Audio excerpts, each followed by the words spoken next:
it's not every day that we get Property Investor Award winners. I don't want to do anything fancy. None of these beautiful buildings that you see. I didn't want to be a builder. I don't want to be on the tools.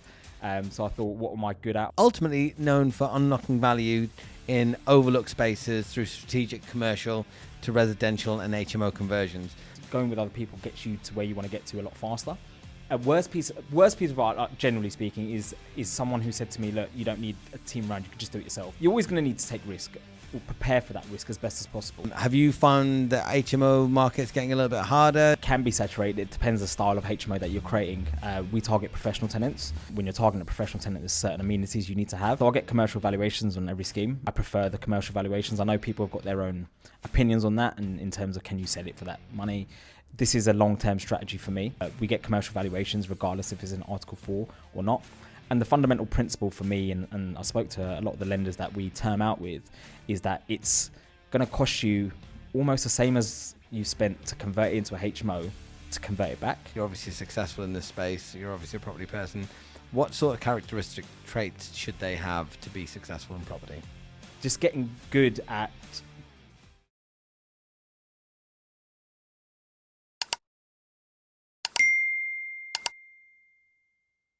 Before we get into the episode, I just wanted to say that Property People has been going for over 5 years, and I've come to know that over 71% of you still haven't hit that subscribe button. So please, I ask a small favor. If you could take a moment and hit that subscribe button, I'd be ever so grateful. And in return, I assure you that I will do everything in my power to make this podcast and YouTube channel the best it could possibly be. We'll get bigger and better guests, and we'll go more places together. Now, back to the episode. Hello, everybody, and welcome to another episode of Property People. Today, I'm delighted to be joined by Mr. Hardeep Toor. How are you today? I'm good, thanks, Sam.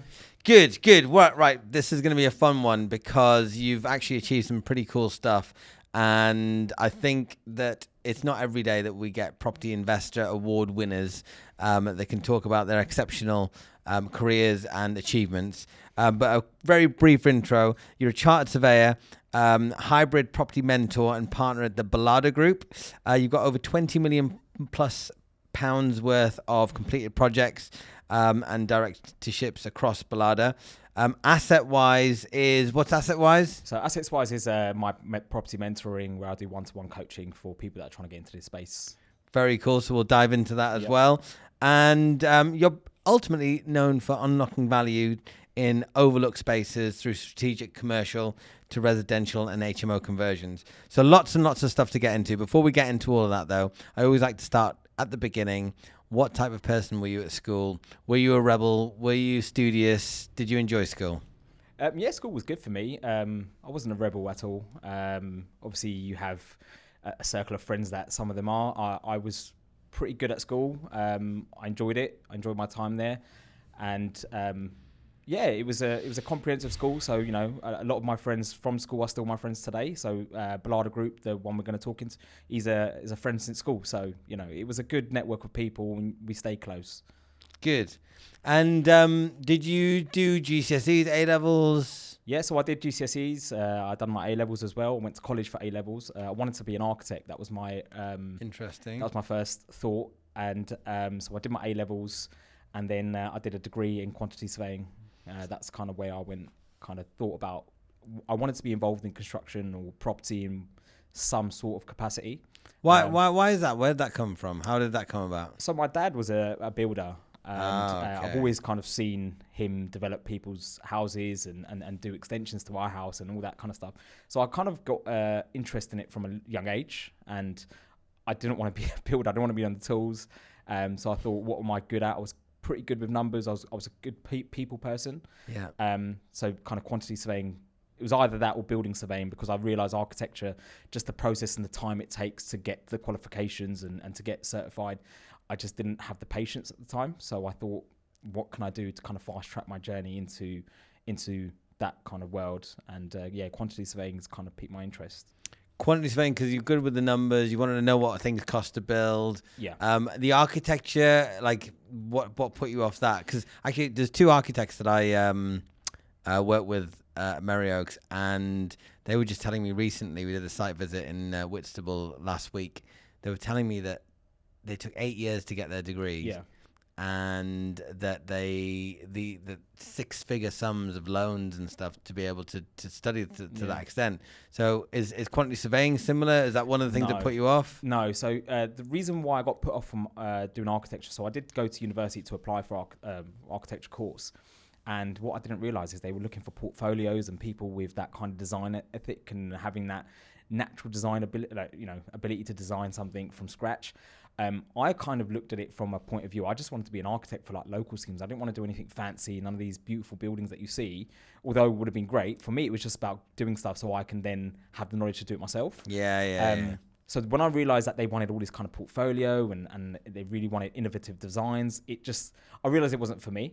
Quantity surveying is slightly different. I did what we call a sandwich year. So I did 2 years at university, 1 year placement, and then a final year at university. So I kind of gained a bit of experience, but not had to do, I think if I remember correctly, architecture, you have to have like 4 years practical experience or something like that just to get the degree. This one, you didn't actually need to have any experience. You can get the degree, but I always thought, I knew it was a guaranteed career. That was the thing. It was a guaranteed career after I finished my degree, whereas unfortunately friends of mine that studied maybe business management or whatever, it was too kind of broad and general, and they couldn't specify and get a career exactly what they wanted. Whereas when you're doing a quantity surveying course, you are a quantity surveyor at the end of it. I like that, and being a professional in the industry, it was quite exciting for me at the time. So that's the reason why I chose that course. Makes sense. And there's not that many quantity surveyors out there. You put a room full of 100 property enthusiasts. There'll only be a handful of quantity surveyors, because there's a lot of investors and developers and lenders and brokers and all that sort of stuff. Quantity surveyors are a bit more thin on the ground. In terms of what, they're bean counters, some people say. Like, what is it? What is it? Bricks, counting bricks, counting screws, and bits of timber. Yeah. What is how does it work? What are you studying? Like, are there modules of kind of throughout the course? Yeah. So I suppose everyone kind of thinks that you are these bean counters, and everything's kind of software led now, as you know. Right. The main fundamentals of the course in particular, and the parts that I probably found quite interesting, is one, procurement. So similar to how we do anything, if you're building a scheme at the moment and you're trying to get contractors to build it for you, trying to get prices, I hear so many people saying, I'm trying to get a contractor's price, and I've gone out to tender to 5 people, but they've not given the same information to all of them, so you're never going to compare apples for apples. So it's about having a procedure and to do the tendering in the correct way. Contract law is a big thing, so managing. So people talk about JCT contracts and NEC contracts. The administration part of that is actually really complicated, and it can be really hands-on. So that's the stuff that I kind of learned in practice as well as doing at university. There were some modules that were just generic, as they are with every university course. But yeah, so the ones I kind of find most interesting was contract law and the procurement tendering side of things. Got it. And in terms of once you get that degree, do you go out into the big bad world and get a job in a small independent or a big corporate, or what were your thoughts, and what did you do next? So in my sandwich year, I worked for a huge company called Kia Construction. They're huge. They're huge. Yeah. I worked on a kind of small division, so it was good because it was a small team, small projects. As soon as I finished university, I wanted to get a graduate scheme. There's only very few small independents don't necessarily have the infrastructure around creating a graduate scheme. So this was a graduate scheme of about 50 intake, so 50 in our year that went through this process. So I worked for a company called Costain, a huge infrastructure kind of company in the UK. And my first scheme was Hammersmith Flyover. So if you remember, the Olympics were starting, and then the bridge that goes over to Hammersmith, they had to close it down for a while. And essentially the capacity wasn't there for this bridge to be, withheld, 90,000 cars a day, whatever it was. So that was my first scheme, especially most of my schemes that I worked were complex infrastructure schemes. So alongside highways, aviation and rail. So I did a lot of work with Crossrail, HS2 and those type of projects. So not directly related to the property development world. I kind of came onto that a little bit after. So I went for a big corporate, worked with them for a while, and then went for like a smaller subcontractor kind of after I finished my graduate scheme. And then I came back to the same company as a freelancer, and I started working consulting QS for a while. And then obviously I started working for the smaller developers and kind of got interested in the property space a bit more. What was the main learning from working for the big corporates compared to working for the smaller outfit? I suppose what you realise when I left, I realised the grass isn't greener on the other side. So when you're in a big corporation, everything's there with the support networks there. You have everything. The procedures are, if there's something that you've got a question on, there's probably a handbook or there's some sort of. We have a intranet, for example. You go on there, all the information was there. Working on the other side, when you're having to do stuff yourself, you're kind of like, oh, you don't have that support network. So it was a good and bad thing because you learn the fundamentals and you learn everything the right way for the big corps. But then you're kind of like, how can I say, you're reliant on that information. You kind of like, oh, I'll find it online or I'll find it in the internet. And when you're working for a smaller independent firm, you'll kind of have to think on your feet a little bit more and actually have some independence about it. So I preferred the independent side of things because that's making me better as a QS, and the stuff that I was doing, I was actually making decisions myself. Whereas in a big corporation, you're never the decision maker. There's probably 10 different layers to the person who signs off in the end. So it's good and bad. It's good to get the initial learning, but to progress my career, I knew I had to go to a smaller firm. Yeah, because there's always different types of people in the world, and some people they'll get into a company and they'll stay there for 20, 25 years, and they become part of the furniture and the fabric, and they're just happy with that, and they're happy to be in a corporate company, and the almost security that it brings, kind of the guaranteed. And then there's others that have just got itchy feet and they want to grow, and they're thinking, well, the grass is probably greener. But also have some sort of ambition deep down within them to do their own thing at some point. Yeah. So they're really just trying to pick up a few bits of experience to move on to the next thing. Would you say that the latter was you? Yeah, it was. I remember on the first week we had like a graduate intake, like a initiation thing where they sent us to this beautiful hotel and we were all kind of doing team building exercises. And they had a lot of the senior people who had kind of just gone past the graduate scheme giving us advice. And I remember this one person saying to me, he goes, look, it's great that you're doing quantity surveying. He goes, but don't do it forever. And I said, I was wondering, like, why wouldn't you do it forever? In my head, I was going to be doing this for a very long time. And he said, the great thing about quantity surveying is that you have to know a little about a lot. And conversely, the engineers that we were working alongside, they have to know a lot about a little. So they have to really be focused in civil engineering. Whereas a quantity survey, you kind of have to have an appreciation of the whole life cycle of a project, from inception to design to costing, everything as effectively. It's not just the cost element, it's the management of the whole process. And what I realized is the skills that I was obtaining during that time, Sam, it was insane value for me. And then I realized that after probably 4 or 5 years, I kind of come back to that recollection. I was like, oh, I remember him saying to me, don't be a QS forever. And I realized because you can do so many other things from the skill set that you learned. So that's why it helped me a little bit in terms of my journey now, where I was in terms of property developing, is that although I don't necessarily use the specific skills I learned at university, but the practical skills that I learned along the way from just doing that role has helped me incredibly doing what I'm doing now.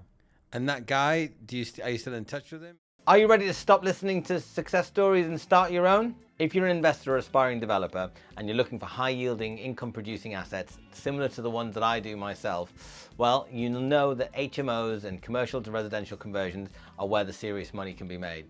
But let's be honest, they come with big risks. Things like planning, finance, lots of due diligence. It's an absolute minefield if you get it wrong. That's why I'm thrilled to introduce our sponsor, AssetsWise, and its founder, Hardeep, who's been involved in construction for more than a decade. Really good guy, and you can catch him on one of these episodes. Hardeep isn't just another mentor, he specializes in providing hands-on, one-to-one, nitty-gritty guidance so you can de-risk your projects.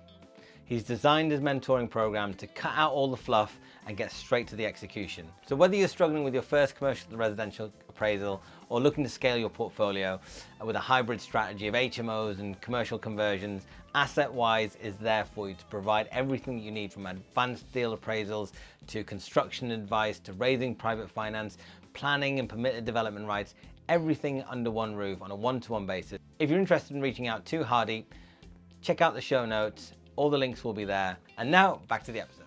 He's actually really, so I am in touch with him, and he sells dates. So dates, the ones and he's become really successful doing it. Really successful. Yeah. So he left completely, he changed completely. But he did like leadership courses, and I think he was on track to become one of the really senior guys at that firm, and then I think he just took a pivot and he's just started his own dates company. At least he took his own advice. He's not a QS well, forever. Exactly. So he's counting dates now. Yeah, well, he's counting dates, eating dates, but he's become really successful doing it. But you could just tell the aura from him. When you meet certain people, you know that they're just destined to do great things, and he was one of them. Got it. And then, so moving into thinking about doing your first deals, and like tell us how that all materialized, because you're obviously in a job. Yeah. You got to start looking at listings. You got to start. I mean, you said your dad had done some construction work. Yeah. You can obviously price up a project. Yeah. Tell us how all that stuff started to materialize for you. Yeah. So when I left my first kind of graduate scheme role, I went to a smaller firm. I say smaller firm; they're still huge. It was Murphy's, so they're like the green vans you might see, the big civil engineering firm. And it was kind of just before HS2. HS2 was a problem with these schemes. It's quite political. You don't know if it's going to happen or not. So everything's working in the background. So I had some knowledge that it was going to happen. And what I find with property price, I was always interested in property, generally speaking.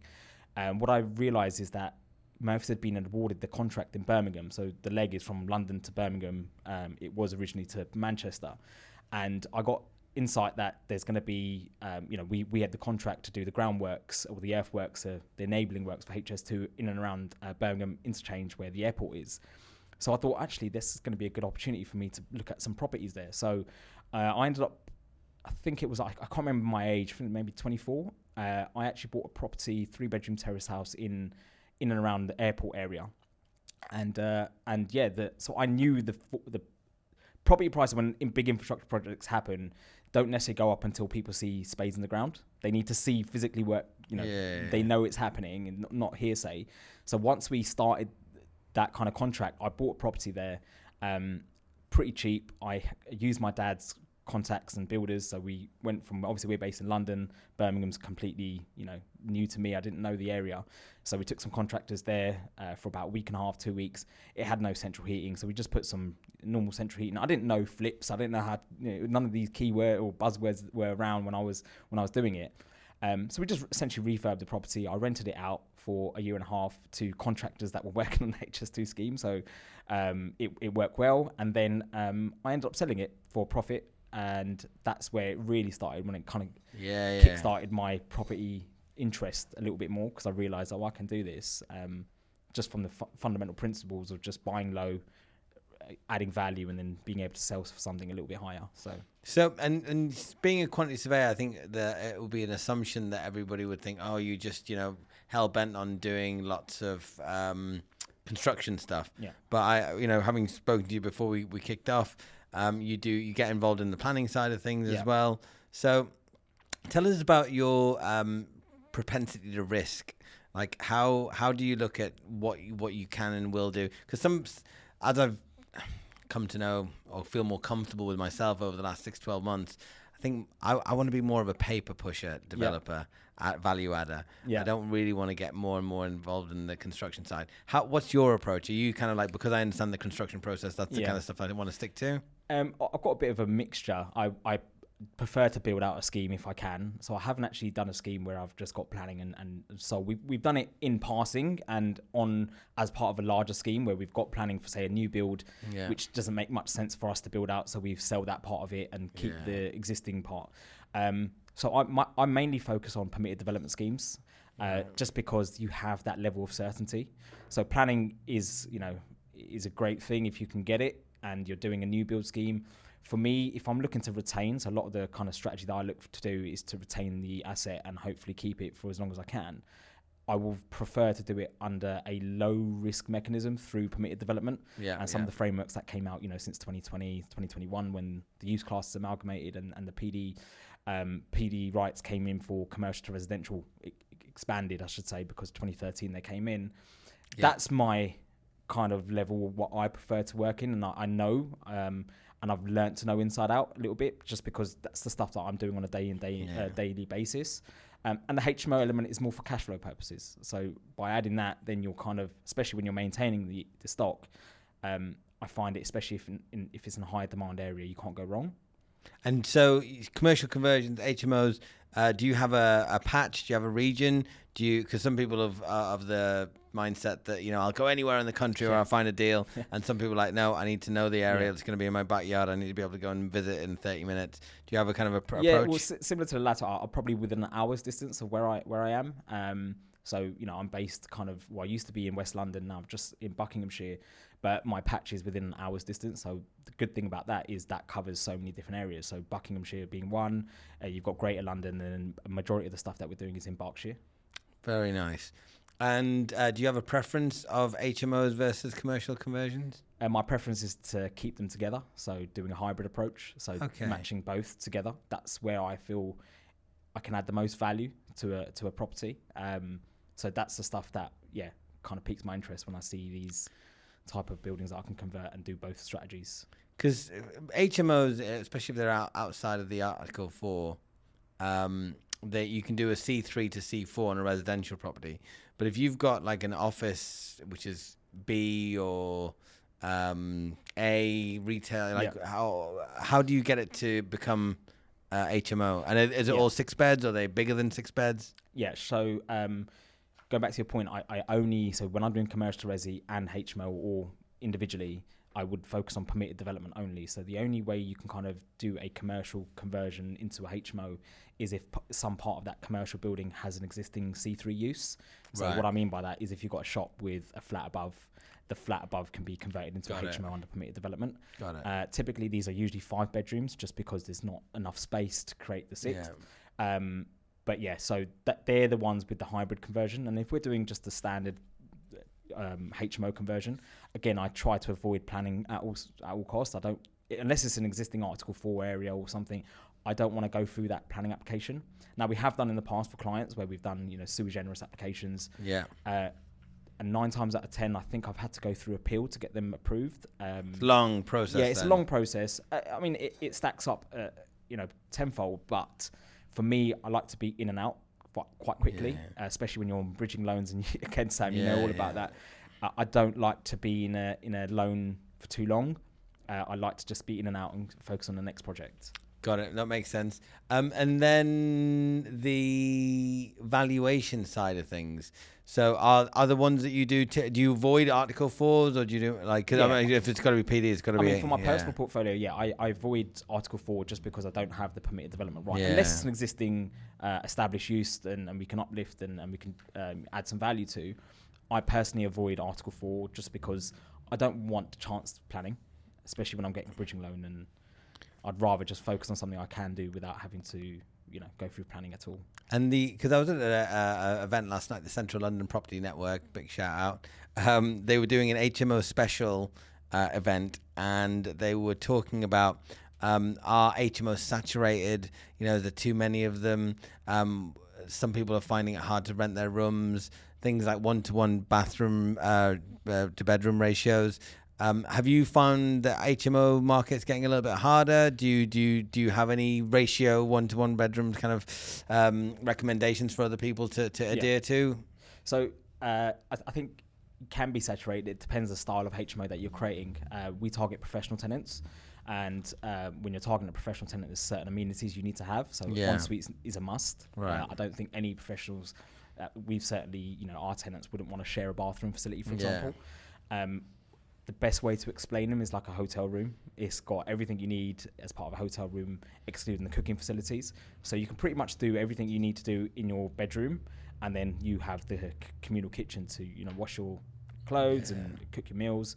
But the room is almost kind of self-contained to an extent. So you'd have obviously your wardrobe, but you might have a desk area as well. So we'll have a desk. We have a small kitchenette with no cooking facilities. So the kitchenette would just be a place where they can, I tend to see the problems, and I've lived in a HMO, so I can kind of see the problems that people are having. Things like, other people taking your food from the fridge. So we don't have a communal fridge. We have fridge freezers individually in the rooms. Oh, so you don't have a communal fridge? No, it just saves a lot of headache from arguments with tenants between themselves when someone's taken someone's milk, as mundane as that. But also when people have got their own dishes that they don't want other people to use, or pots and pans, they've got a place to house them in their rooms. I feel that works well. We find that it just causes a lot more harmony in the household house, because people just, especially when they're professional tenants, they just want, be able to cook a meal, take their pan, and if they're washing it, they bring it back to their rooms. And that means the kitchen area can be a lot better in terms of more space for lounging rather than having too many cupboards for all the pots and pans. And well, I mean, clever. Yeah, so we try and just create a little bit more space in the rooms. So we focus all about the rooms. We want to create the rooms as big as possible. Right. We tend to not have any communal areas, if I'm being completely honest, in our HMOs, just because if it's a separate living room, for example, one, you don't need to provide that under C3 to C4 unless there's a specific reason in the HMO guidance or amenity standards within your specific council. So we just try to create the rooms as big as possible so that people are comfortable living in that space, and the kitchens are adequate to cook their meals and wash their clothes. Yeah, that's very clever. And then in terms of the valuations, because I imagine it's an element of the buy, refurbish, rent, refinance, all that sort of stuff. The bricks and mortar. So do you try to push commercial valuations? Do you expect commercial valuations, bearing in mind that they are not in an Article 4 area? So I'll get commercial valuations on every scheme. You get I prefer the commercial valuations. I know people have got their own opinions on that, and in terms of can you sell it for that money. This is a long-term strategy for me. So we get commercial valuations regardless if it's in Article 4 or not. And the fundamental principle for me, and I spoke to a lot of the lenders that we term out with, is that it's going to cost you almost the same as you spent to convert it into a HMO to convert it back. Yeah. And what I mean by that is if you've got plumbing for 6 en-suites in a 6-bedroom HMO and you've got 6 individual en-suites, you've got everything's designed, it's a bespoke HMO. Therefore, even though next door can essentially make a HMO, but putting locks in the doors and stuff like that to me wouldn't get you an investment valuation. If you're fundamentally creating a HMO completely from scratch, that is arguably, it's going to be a lot more difficult to convert back to a family home. No, that makes sense. And then these are typically mixed-use freeholds that you're buying as well, so they'll have a bit of a commercial element on the bottom anyway. And you don't split the titles at the end; you just refinance it. So it's got a very commercial aspect to the whole approach. And then what do you do with the retail? I imagine there's some sort of retail on the bottom. Yeah. So if I'll probably say, so the one I was mentioning about the commercial valuation, we get commercial valuations for both the houses and obviously the mixed use developments. Now the mixed use ones, depending on where it is, I usually target secondary or tertiary parades. Yeah. So if it's on a high street, you're not really going to, you get the banks and all the fancy stuff there, but I prefer to target the ones that, like tertiary parades, for example, where they're just serving the households around that area. So this will be like a Londis maybe dry cleaners there, for example. As long as I can get it as Class E, so the retail units established Class E, I'll go under Class MA, the application to convert either part of the ground floor or the entire ground floor. We've done both. So usually it's when the rear of the shop, when the shop's quite deep, I'll convert the rear of the shop into a 1-bedroom or a studio, and then keep a small retail retail frontage. And then you usually get, a good tenant on an FRI lease for maybe 5-10 years, a small barbershop, nail salon, or news agents, all these type of businesses, other estate agents, for example. And then obviously by having the flat at the back, the price per square foot is just increased usually by double in the areas that we focus in. So it makes a lot of sense to make a flat or a studio at the back. Makes sense. Very good. You like utilizing every aspect of the property and increasing the average the GDV per square foot. Because usually you'll get a bit of an uplift if you convert it from commercial to residential. Are HMOs dead? For me, no, not at all. I still think there's an opportunity there. Especially if you're creating the right type of HMO. I think the wrong type of, like the old style HMOs where you're sharing, bathrooms with 2 bathrooms in a 6-bedroom HMO, for example, I think you'll struggle. Maybe that's more, even the student market. I don't do a lot in the student market. I don't do anything at all, if I'm being honest. But I remember when I was living in a HMO during that period, shared bathrooms was the norm. So for that market, there still might be an appetite for that. But then it's restricted with Article 4, so unless you're buying in, But for our type of market, I still think there's huge demand, and we're seeing that across the board. So, and you do a bit of design-led stuff and like nice colors and nice finishes and we stuff? used to make, you know, really fancy, put paneling on the walls. And what I've realized is just want to keep it simple. I think when people have something quite nice and clean and it appeals to both genders as well, Neutral, you know, it's just neutral. We used to have, you know, I had a client of mine, he wanted to create all different color rooms, and I remember one of the rooms being like pink. a boutique hotel. Yeah, and I said, well, the pink room, you're kind of excluding, not saying a guy wouldn't take a pink, but you're from face value. Traditionally, you're going to have that generalization. So I just try and keep it neutral colors, keep it clean, and, you know, and make it, the way I always say is, if you're going into a Premier Inn style hotel, if you went there today and you went to that same room in 2 years' time, it's going to look the same. That's because the way design-led stuff for us is about fitted furniture. We don't like having loose furniture just because it can go over time, and, you know, people start putting wardrobes on top of, suitcases on top of wardrobes, and the wardrobes start getting a bit loose, and everything's fixed in position. So it's like the maximum room and the layout's optimized for that person. There's no, you know, when people go in a room, they're like, oh, I prefer the wardrobe over here, or I want the desk over here. This way you can't do it. It's like a hotel room. You don't go to a hotel and think, oh, I want the bed on the other side. So it's the same principle. So that's why I like to say, it's, you know, we tend to, even with the maintenance, we keep it quite low, just because there's not much can go wrong. Obviously you get the odd leak here and there, but unless someone's malice, there's, generally speaking, it's just a lick of paint that will get the new tenant in. Do you self-manage all your properties, or do you have a managing agent? I generally self-manage, but I have an agent that does my let only. So I'll get them to do the whole, find the tenant, do the referencing, and then when it comes to management, because the contractors, my preference is having the same contractor that done the build to go and do the. And they do that, yeah? Yeah, they do that. So the good thing is we built a team up for a number of years now that do all of our projects. So generally speaking, we'll mix between 2 or 3 of them, and the same person will attend the property that the maintenance needs to be carried out on, because they know where things are. They know everything is. They've been there, it's their scheme. And if they did it well enough, then they shouldn't have to go back. Exactly. But then at the same time, they get paid a little bit more. But, you know, I had a little bit of that for a time, but then the contractor pretty much said, look, we just don't do maintenance anymore. Yeah. So I think they do it more as a favour as well. It's a case of, you know, we're giving them live projects. They know they're going to get work consistently from us. And that's it. Mine dried up, so I think that's why the turnaround. And I think that can happen, because maintenance it's not easy. It's not, you know, especially if you're going out, you know, an hour from where you are to fix a tap or whatever it is. It's probably better you just have a local contractor. Yeah. But we generally work in the same patch, so 9 times out of 10 we'll have a project very close proximity to a property that needs maintenance done on it, for example. So yeah, that makes sense. So you get to work with local agents as well. Yep. That helps you with. I think having a good network, and because sometimes these agents, they know where all the sellers are, they can bring you deals, so it keeps them sweet. But you do all the management of the day-to-day in-house. That's somewhat similar to how actually I do it, because I've got my properties are all dotted around, and I do have a property manager that helps me with all the management, because it does get a little bit much, especially with HMOs. Oh, 100%. Yeah, you got all the bills and everything on top.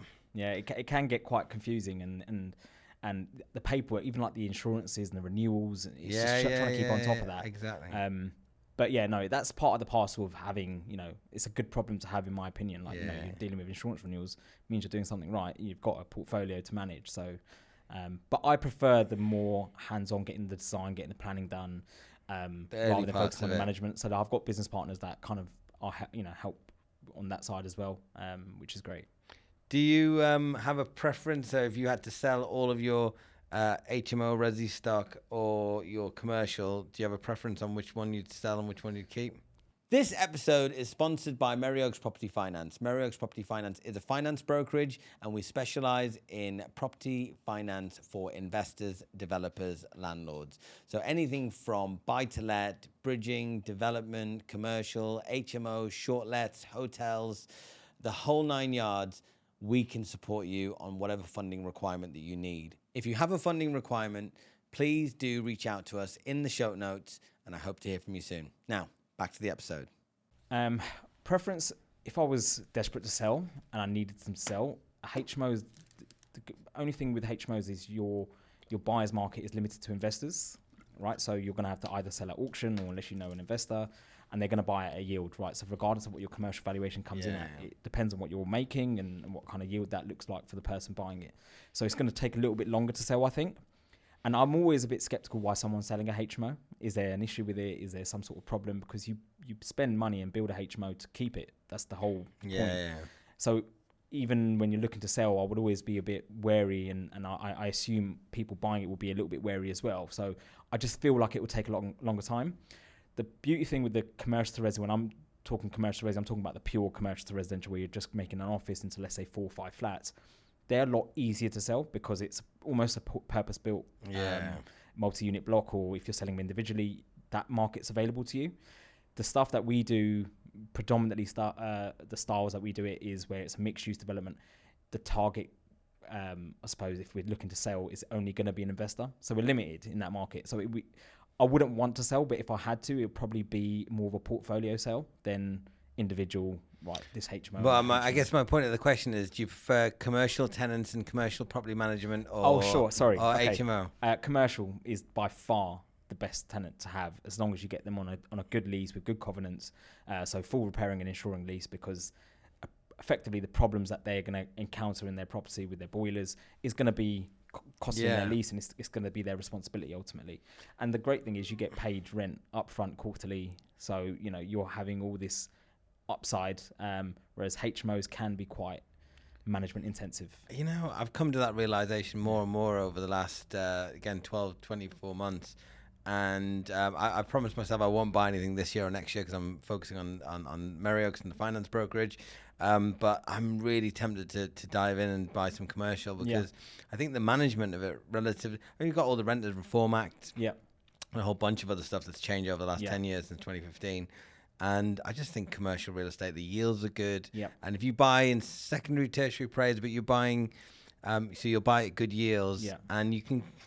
in the same way that you vet a tenant for a residential property, you'll look at their 3 months bank statements, you'll look at their job references, you'll look at if they've got any adverse credit, you'll run a credit check on them. You'll do all these checks in the background. I think you can do that with a commercial tenant where you're making sure, okay, what's your business plan? What's your sales and marketing strategy? Have you done this before? You can ask some similar questions to be able to vet whether they're going to be there for the long term, or they're just going to spunk a bunch of money and then not pay the rent for the next 3 months. And the beauty of it is, Sam, is usually you give them a shell. So if you're getting a new tenant, you're giving them a shell. So they've got some commitment, because they're spending probably, most tenants will probably spend about £30,000 to £50,000 to fit out the shop. So if they're going to allocate that kind of fund to basically uplift the value of your property, because they're making it look all fancy and doing their bits to it, they're going to be looking to stay there for the long term. And obviously you've got to support them, and hopefully their business runs, because there's always you never know. And that's why fundamentally the FRI lease is, I think at minimum we sign is 5 years with maybe a 3-year break. What sort of tenants are you getting for your commercial? So majority of this, I focus on small units, right? So these aren't probably the biggest one we have is probably at 55 square meters, and not big at all. So like vape shops and... we've not actually got a vape shop. We get a lot of barbershops. We've got a lot of nail studios.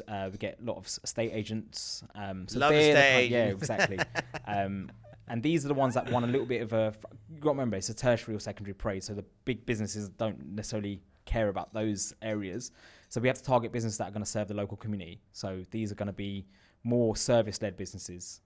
Got it. Have you ever been tempted to invest in one of the businesses like that? That's a good business owner. They're going to go somewhere. Maybe I should Funny story. I think one of the ones we purchased was, and I know this now because I watched The Apprentice, and the guy who won had an air conditioning company, right? So this was an air conditioning company, and during the height of COVID, I think business wasn't going great for him. And we managed to get this property direct to vendor, but the real issue stemmed from him wanting to sell his business. At that time, I thought, I didn't really know much about buying businesses, and I've obviously started to learn a little bit more since kind of piquing my interest. But one of the problems he had was the person who wanted to buy his business didn't want to buy the property. And I thought that was great for me. I want to buy the property. I don't want to buy a business. Yeah. So that was one that we had an opportunity to potentially take over his business, but that was not my bag. But looking at it now, air conditioning, especially as the summers are getting hotter and longer, could have been one that, but I don't look back at it in regret at all. Well, at least you keep your ear to the ground, and then when the opportunity comes up, as you said, it's piqued your interest. So it's only a matter of time until something takes your fancy. In terms of growing, you mentioned business partners and stuff. What's your way of working with them? Investor cash? How do you manage all that? So we started off originally with our own pot of money between my two business partners, and we managed to use that money for probably about 3 or 4 deals. So we're just recycling, uplifting the value, refinancing, getting the values that we wanted in order to recycle all of our capital. More recently, obviously, the more projects you do, and especially not every project's going to get all your money out there, not all these kind of opportunities there. We've used investor finance. We've done quite a lot with that. And these are people that we know or who have approached us and want a decent return. So we've, I think the scheme I've just done now, we've borrowed probably 100K from investors and just given them a good return. And I think the big part of that is because I'm not going out there doing my first deal asking for money. It's kind of like, I've got a proven track record, and that helps just from a point of view from security as well. So the first thing an investor wants to know from my perspective is that what am I offering them as a security? And 9 times out of 10, I'll offer them a second charge sitting behind the bridging lender, and that's great security for them. So it's not just a loan agreement or I don't like to do PCGs necessarily. I prefer to give them some sort of security over the asset that they're going to be investing in. Yeah. Fair enough. And is there a way of vetting? Because one of the things that somebody told me the other day, and it happened to me actually, in terms of I was put off working with investors. Yeah. Actually, my dad always says more partners, more problems. Yeah. And then there was somebody else that said, he basically said, I just don't want to have to deal with investors and stuff. Yeah. I just don't want to have the headache of it. And some of them can be prima donnas and they can be kind of a bit demanding. Do you have a way of filtering those ones out? Easiest way is I only approach sophisticated investors. Someone who's done it before or is comfortable having, it's not their life savings, for example. I would never want to approach someone who's just wants to get involved just for a return, and 100K is all their money. And it's just before, even though I'm quite comfortable taking that money, I just don't want them to ever feel that, they're in a position where it could go wrong or anything like that. So my preference is only go to sophisticated investors that, either invest in property or invest in business or have funds allocated to invest. And that helps us a lot because we have a term, usually 12 months. Yeah. And generally speaking, we don't really speak to them much. We'll give them the kind of milestones, right? Planning's been approved, so that they know things are going on. We've had our inspection for building control, the first one, for example. We'll give them some sort of progress, but not an update so often. And I don't think they really mind because I think monthly, I've found the ones that I have worked with that are sophisticated, like a monthly update that's reasonably detailed with some photos and a bit of a blurb and stuff to make sure that everything's kind of on time and on budget, more or less. If there's any problems along the way that you're highlighting up front and seeing how you're resolving it. So not like War and Peace, but certainly not exactly. And I think the power of social media, sometimes you don't even need to do that. They can just go on they can see what you're profile, up to. And see things getting done anyway. And because this is our business to do it, it's not just a side thing anymore. It's the fundamental part of our business.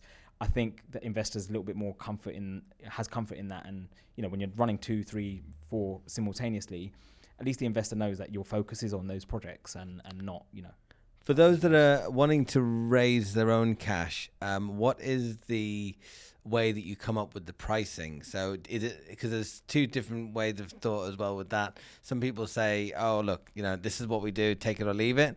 And some other say, well, you need to get them to make you the offer because you might have a take it or leave it, but they might be willing to go for a lower amount. Yeah. So do you have an approach to that? Do you kind of let them tell you what they're looking for and then you can say, I can make that work? Or do you just say, hey, this is what we always do and this is what we want? I think it's so deal dependent. I think if the deal stacks up and there's money in it, regardless, I'm quite willing to offer the investor a higher percentage just because it's going to stack up regardless. And what we like to do is sometimes, depending on the scheme again, is that if I'm taking for example, 100K loan at, 15% interest, for example, even if I pay that loan back within 6 months, we'll commit to paying the 15%. Yeah. And again, it just shows you, because my aim is not to have hundreds of investors, it's to have one investor or 1 or 2 investors that invest in the scheme. So we don't want to amalgamate 30K pots of cash and from 5 different investors. I way prefer doing one lot if we need that as a top-up fund and then having to deal with that one person and give them a good return for it. That way it's less paperwork from us because we usually pay for all the legals for them, especially when you're getting second charge and registering them. And because you have to now go through, and you know from your brokerage, Sam, is anti-money laundering such a big thing, traceability of funds. So again, I'd like to work with one investor and be able to trace that, let's say 150 or 100 grand, whatever it is, rather than going to 10 different investors at 30K and then going through that same AML process for each of those. The process is going to be so long. And the security you're going to offer 10 investors on one scheme is you can't give a second charge to everyone. So you're going to have to, that's why one person. Yeah, exactly. So I always look at from an investor's shoes, like what is my security? Because that's the biggest risk. Your capital is at risk. What are you going to secure against? So if you're securing against a property and you know, like for example, when we're getting a scheme, I'll have a valuation up front before we've even started. So we know what it's going to be worth. We have a first charge lender. So senior debt is usually our bridging finance or some of our own capital, whatever it is, there's a blend. So that the investor knows, right, there is an uplift in this. This is what we owe the bank, the first charge lender. This is the loan that we've taken from you. But you can see if we complete this scheme, there is an uplift in value. That's what we try and focus on rather than going out to so many different investors. So my advice would be, if someone's looking for an investor, is first try and do one yourself if you can, if you have the ability to, or with partners and do a joint venture.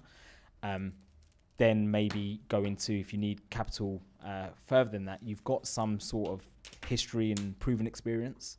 That really helps. Is there a minimum amount that you'd consider from an investor? Because you mentioned like 100, 150, but then 30K tickets.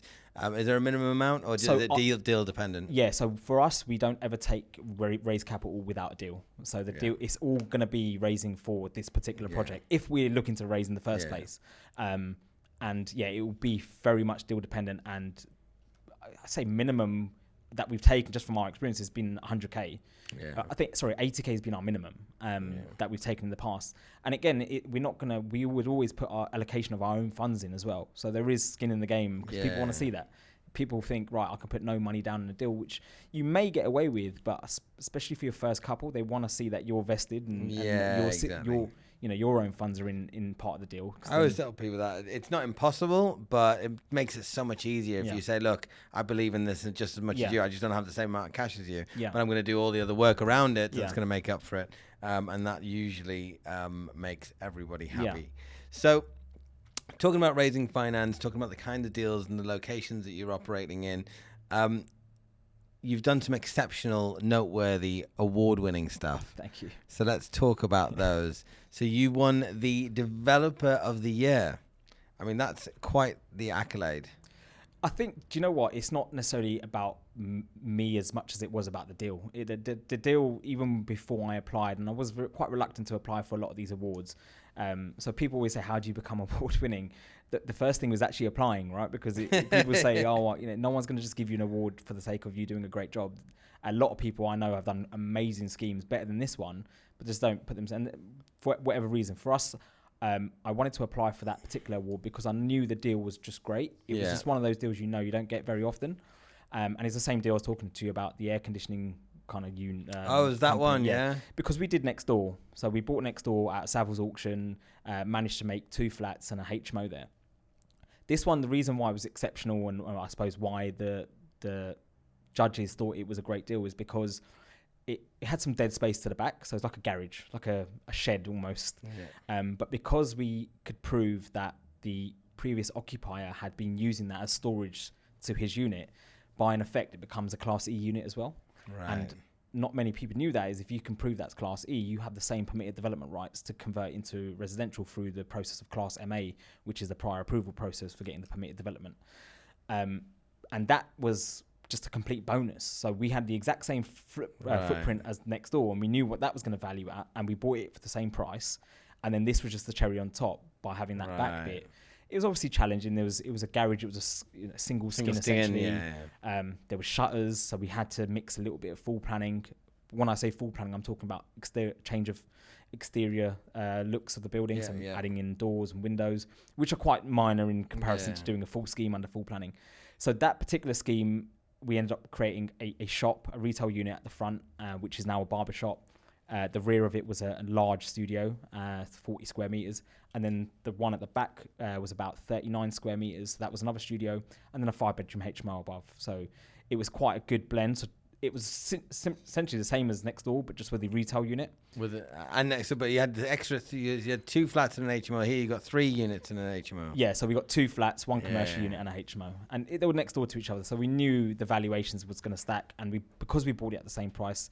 I think you hear this a lot, but you don't make the deal works from what you buy, right? Yeah, the you price make money on the way for, in. That's when you know it's going to be a good deal or not. And because we bought it at the same price, it was just an absolute no-brainer. And then obviously blended with that, it's mixed use, so you benefit from the lower stamp duty, which helps because that's pure cash that you're going to need. The planning side of things, we already had experience of what reports we needed to commission.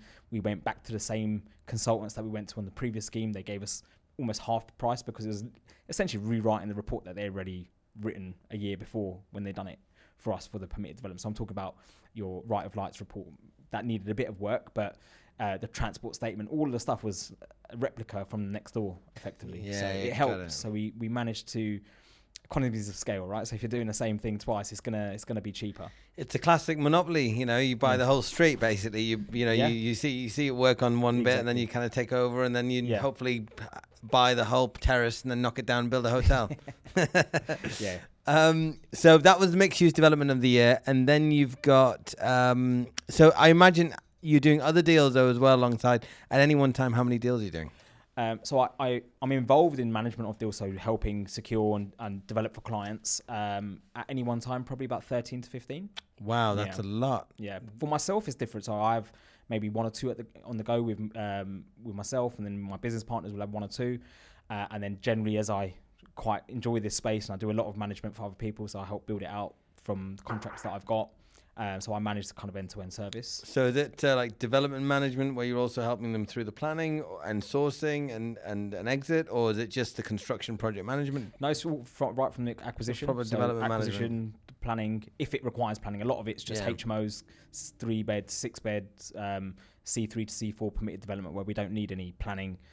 So we do a lot of those, and it's just because I feel like we've built up a good area. It works well, the valuations stack up, they rent well, which is the most important part. Like coming on to your question earlier, are they saturated? I'm not going to continue building them if I know they're not going to rent, because what is the point? These rent really well and they rent really quickly, which is really important. Very interesting. And I think that as well, when you get the accolade of Developer of the Year, because you're so busy, obviously working on your own projects, but you've got other people. So do you do the sourcing as well, or do they have to come to you and say, look, I want to do this, can you help me get it done? Yeah, so we don't source standalone. I won't source a deal and then message all my investors saying, oh, this deal, who wants to invest in it? It doesn't work like that for me. I'll have a client that has essentially come to us and said, like, I want to get involved in this type of scheme.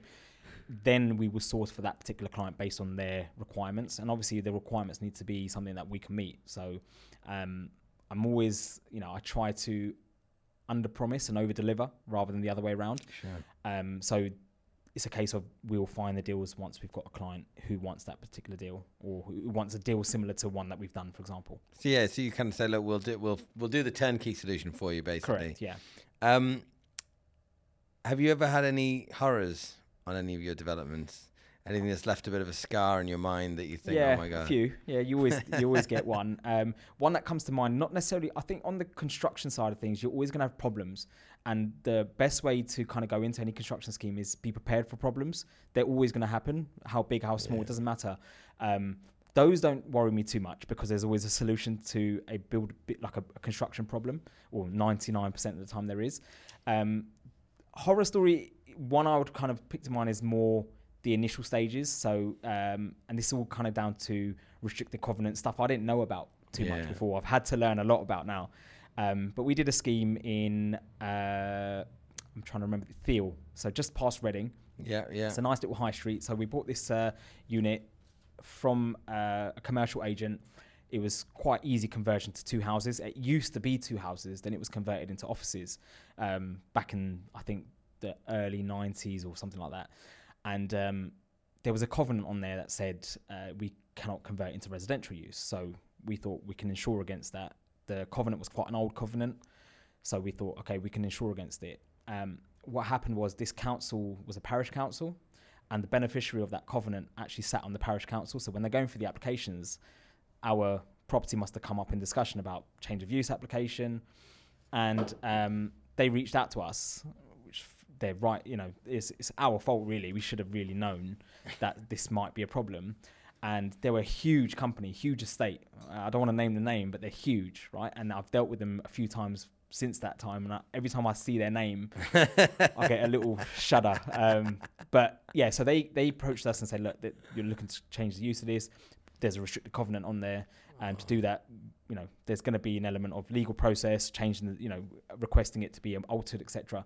That one problem alone cost us $25,000. In long story short.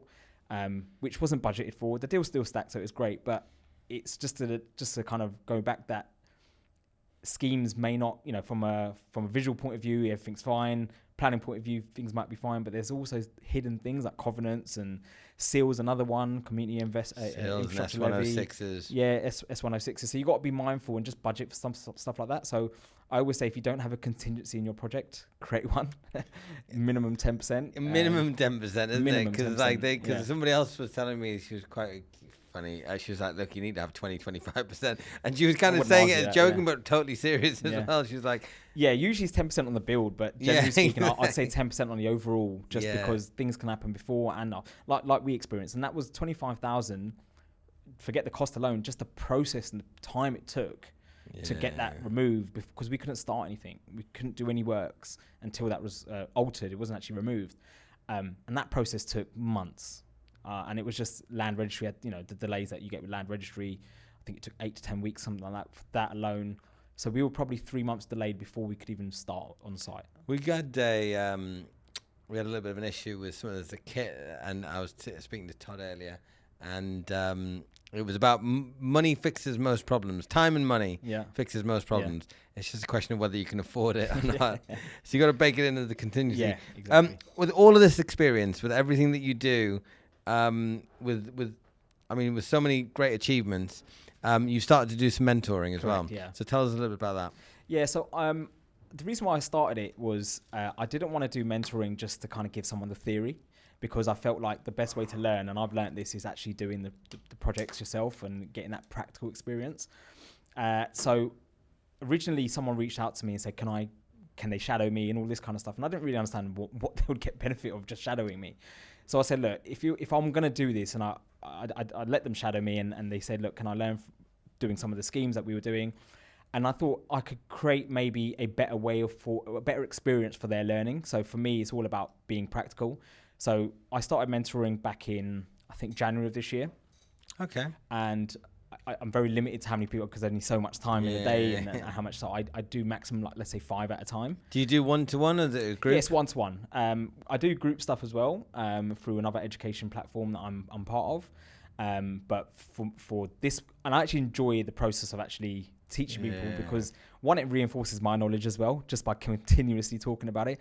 And because I'm doing this day in, day out, I'm having to learn all this stuff on the go, because it's impacting one of my deals or an upcoming project or whatever it is.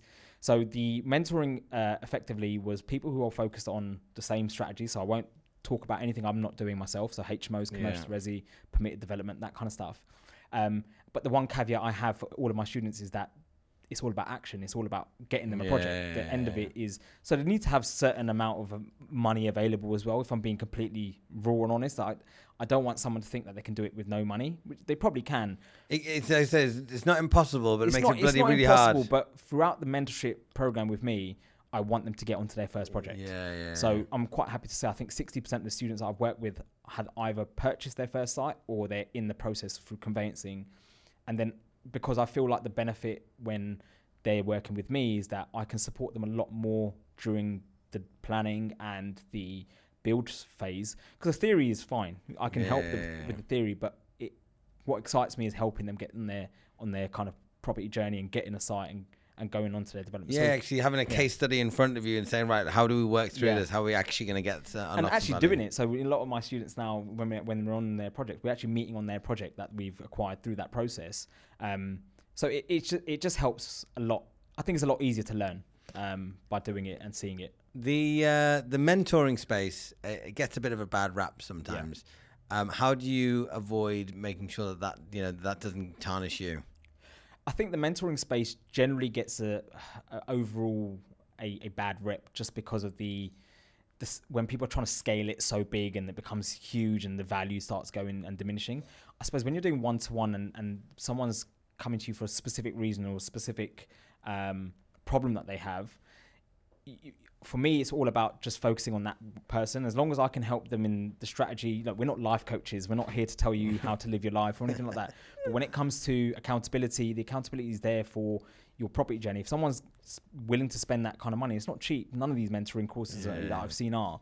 So you've got to be really certain that you want to pursue that and that strategy. And so I don't know, I can't speak for anyone else's program, but for me personally, I just didn't look at other people and how they were doing it. I was just right, how would I have liked to, I suppose, accelerate my journey? If I had something like this, it would have helped. Yeah. I mean, two of the things that jumped out to me that I think are good is that you only teach and help with things that you know that you've done yourself, because then you're calling from experience. And two is that you kind of make sure that they have the bare bones to actually go out and really get a return. Because the whole idea of the mentorship, in my opinion, is the idea is that if you're going to do this, whatever you spend on this, you can actually make a lot more out of it. So there's a lot more upside. I was speaking to some lady that I met at some event a few weeks back, and bless her, she spent £20,000 with some of these bigger names. Right. And she was like, I feel so upset because I haven't made the money back. They taught me a load of classroom stuff. Yeah. And the theory's all there, but now, like, how do I actually go and do this stuff? Yeah. It's sad to hear, because I've got a few of my students that have experienced the same thing. They probably, exactly. But it's so. I don't. Because I was gonna say I don't even blame the trainers for the mentors, because they are just telling you how to do it, and they're charging you, and you agreed to do that. So I feel like it's not even. That's what I would say. And especially when I'm speaking to people, because I would never just take. No one could just click and buy a mentoring product. Right. I would have to talk to the person just to make sure. One, I want to work with them as well, because there's a certain, like I said, the caveat is I want them to be in a deal, because that's where the benefit is for me, is that I'm actually seeing them do projects and help them along their journey. If someone is just looking to do just the theory and not nothing else, I probably wouldn't even recommend doing it with me personally, if I'm being honest, because I don't see the value there. And there's a lot of free resources, a lot of programs that are already existing that work really well for that. Mine is purely about, look, come and see what I'm doing, and I will show the site visits or whatever it is that they physically need to see to help them learn what they need to know. Makes sense. Well, a couple of quick fire questions. Yep. What is the best piece of advice you've ever received? Question everything. Without questioning anything, you're not gonna learn. So for me, when I first started, I questioned everything. Not question to the point where question back and say, why, but just asking the questions that are going to be relevant to the growth and the knowledge. So why have you done it that way? Why didn't you do it this way? And just understand from other people and listen intently. Because there can be, I mean, I agree as well. So you've got to be super curious. You've got to be have that kind of every day is a school day, hunger for thirst for knowledge. But then you do get the people that go a little bit overboard. They become either course junkies, or they get the paralysis through analysis and all that sort of stuff. Yeah. And I guess that's why it's good to work alongside somebody to say, look, go and find these things out. But at some point, you've pretty much got enough there. Now make a decision on whether you want to do it or not. Yeah. And there's always an element of risk, right? There's an element of unknown. How far should somebody go to mitigate risk? Should they eliminate it, or do you say, look, there's no way to get a reward unless there's some risk, and so you've got to kind of like hedge it? I think there's a middle ground. I think you have to have some sort of risk, but you've got to mitigate that risk as best as possible. And the best as possible for me, for example, with the permitted development framework, that is a risk, because you never know. Yeah, we were just talking about one before we started. It's like you just never know. But at the same time, you can mitigate that risk, because there's a checklist that the council has to follow. As long as you have that checklist in front of you and you feel like you've met everything and you've done everything, your due diligence to ensure, like, prime example, the one that I've just put in a permitted development application, which just before we went live has just been approved. So I'm so happy about it. Happy days. Well done. Congratulations. The main thing is that you're doing your due diligence for class MA, for example. So noise, transport, all these different things that are an issue. But other things like, this was in a air quality zone. So it's not too far from the from Heathrow Airport. So that then knowing that's a potential risk, and then commissioning a report well ahead of time to say, right, this is in an air quality zone. Is it going to impact us by converting into residential through the construction process? And having that expert knowledge from other people, because I don't know. I'd have to pay someone to do that. So having the team around you is going to be so key to mitigate that risk, because you don't know what you don't know. Whether it's, this particular one was in a flood risk zone, one. So it's low risk of flooding.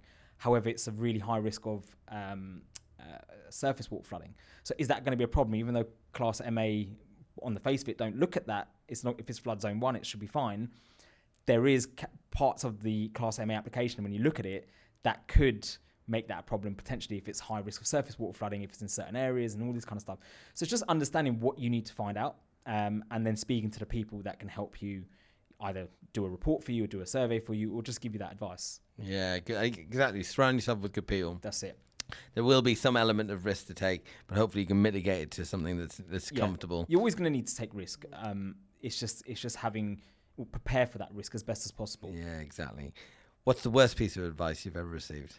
The worst piece of advice, let's see. I'd probably say a worst piece of advice, generally speaking, is someone who said to me, "Look, you don't need a team around. You can just do it yourself. Why split the profit?" Like, for example, I went in business with 2 business partners. They're kind of more on the mindset of just eating the whole pie. And for me, it was a case of I want to go with other people, because going with other people gets you to where you want to get to a lot faster. Yes, you don't have all of it, but you don't need all of it. If you can get there a lot quicker. So my journey, I feel like, I've only been doing property development for myself for maybe 5 years now. And I feel like it probably would have taken 10 if I did it on my own. So worst piece of advice I would say is, someone just telling me you don't need other people. You can do it alone, but I'd argue against that. Yeah, it's a people business. I think the more you collaborate with people, build teams, the easier it all becomes. So I completely agree with that. This podcast YouTube channel is called Property People. And for those out there that want to know you're obviously successful in this space, you're obviously a property person, what sort of characteristic traits should they have to be successful in property? I think one, you have to be resilient. I think that's a big fundamental piece of it, because it's not easy. You get knocked back. So you get knocked back a lot of times, whether it's through planning applications, build teams, and you have to be a people person. There's so many different stakeholders in this journey. So when you're going from the acquisition stage, which can seem quite a lot, as you know, Sam, when you're doing your finance, that stuff is a lot at the beginning, and people aren't involved in that. It's quite overwhelming. But then that's just the start of it. Then you've got the build, and you've got all the subcontractors, and you've got the suppliers. And then it's like, especially on the commercial stuff, when you're doing utilities and having to deal with all these different things and all these different stakeholders and moving parts. I would say being resilient is definitely one. Communication is definitely another. And just getting good at being patient as well. Like, things don't always happen overnight. It's going to be a case where things will just take some time. Just have patience. Don't rush into things. And be very detail orientated. That's what I would say. Very good. Very, very good advice. If people wanted to reach out to you for the mentorship, to follow you, what are the best channels? What's the best way for people to reach out and grab you? It's easy, because I'm only on 2. I'm on Instagram, _property, and I'm on LinkedIn. I do a lot of posts on LinkedIn generally about property and property content, and it's just my name, Hardeep Toor, on LinkedIn. And we'll make sure that all of the links are in the show notes. Yeah, perfect. Thank you. Thank you so much, Hardeep. It's been really, really great. Yeah. I'm quite keen to see what more you'll do as well, because I've got a funny feeling that you just not getting started, but certainly I think that you've got so much potential. You're so knowledgeable. You're so well spoken about this stuff. I can see that actually you've got probably a lot more potential that for the years to come. Thank you. We'll watch this space and see how you get on. No, great, and great podcast as well. I've watched it many times, seen all the other guests, so I was quite excited to join you on this one. Very kind of you to say so. Have a great day. Thank you. See you next time. Thanks.